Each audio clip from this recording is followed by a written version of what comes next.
Okay guys, so dito meron tayong problema dito sa ating switch ng ating electric fan. So pagka siniswitch siya ay hindi siya kumukontak or hindi siya umaandar. So bago yung ating motor windings at yung kanyang capacitor bago din. Pero dito sa ating pag-check sa kanyang switch ay hindi siya gumagana or hindi siya kumukontak. So dito ito yung kanyang switch. Okay, so pipindutin natin yung number 1 at dito yung pinaka neutral nya, itong neutral. So ito yung number 1, number 2, number 3. So neutral natin. Ngayon kinayod na natin to, ayudin natin kasi merong ano dyan, minsan yung contact pag dumidig siya dyan, so nag-iitim yan sa katagalan, so nililiha yan para kumontak siya, pati yun dito sa ibabaw. Yan, so kakayudin muna natin kasi baka hindi siya kumokontak ng maayos dahil may nakalagay na alikabok or sunog yung kanyang pinakatanso. So dito pindutin natin yung number 1. So kung makikita nyo, nakadikit naman siya doon.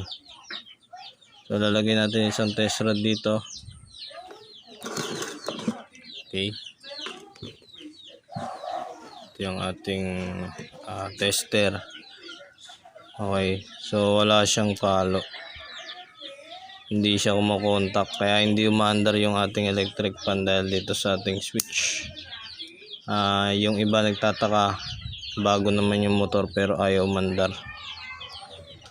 So wala siyang kontak. So dito pagka ganito yung problema ng ating switch, mas maganda na palitan na natin siya ng bago. Kasi sa itsura nito mukhang matagal na yung switch niya. So kahit pindutin natin number 2, number 3, wala siyang contact. Pero nakalapat naman yung pinakano niya. Okay, so number 2 yan, wala. Number 1, okay, check natin. Okay, wala talaga. Hindi talaga gumagalaw yung needle niya. Pero i-calibrate natin, okay, pumapalo naman. So ngayon ang ano natin dito, replace na tayo ng switch. So meron tayo dito isang klase ng switch, ito. So try natin i-check. Okay, ito yung neutral nya. Tapos ito yung 1, 2, 3. So ito yung neutral. Ayan na. So pindutin natin number 1. I-check natin kung papalo. Ayun, pumalo siya. So ganyan yung good na switch. Pagka yung katulad nung kanina hindi siya pumapalo, so defective na yun. Ito number 2, try natin. Ayun o, pumalo siya. So number 3, okay, pumalo. So good yung ating contact ng ating switch. So ito na yung ipapalit natin. So itong ating luma papalitan na natin. So kukuhain natin tong pinaka knob nya. Ang pagkuha nito inihila lang, uga-ugayin nyo lang. Yan o, para mailipat natin dun sa isa nating switch.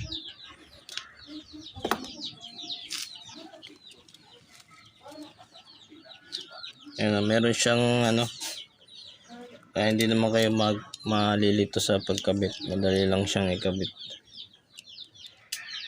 Pagka yung switch nyo ay napansin nyo na sobrang tagal na, mas maganda na palitan nyo na ng bago para hindi na magkaroon ng problema yung ating electric fan. Okay, so ikakabit na natin siya dito sa ating desk fan.